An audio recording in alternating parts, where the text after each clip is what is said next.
Indie Mogul.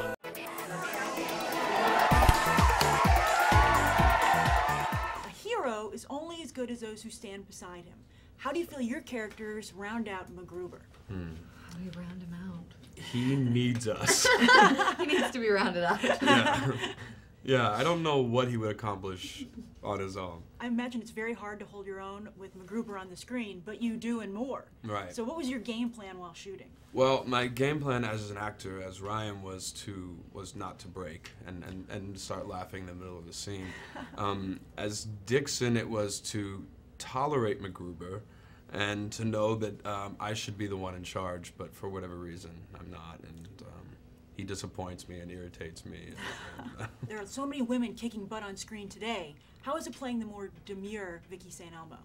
I loved it. I mean, she's a very, she's an interesting lady. I'm not quite sure what her goals are in her life. I guess she wants to be a recording artist because she bought a keyboard. It's an investment. But yeah, but I think she's tied to MacGruber, and I think that she was happy to go back.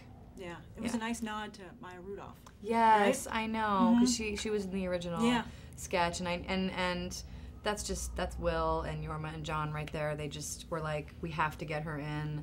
You know, she was the original one in the sketch. We have to have a part for her. So they, you know, they wrote this great thing, and it ties into the whole reason why Kuntz and MacGruber hate each other, and they did such a great job. So the whole movie is an ode to action movies from the late 80s and early 90s. Yeah.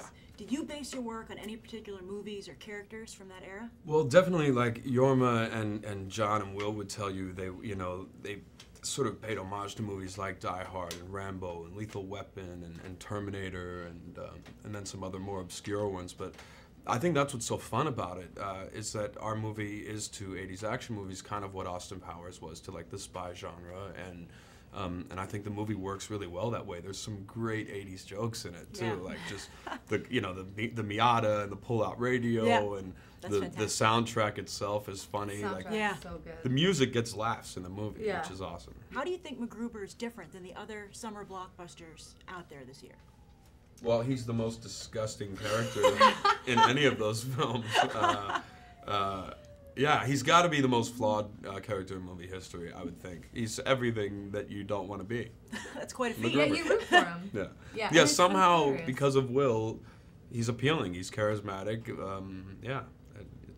I don't know how he does that. And it's a really funny movie. MacGruber.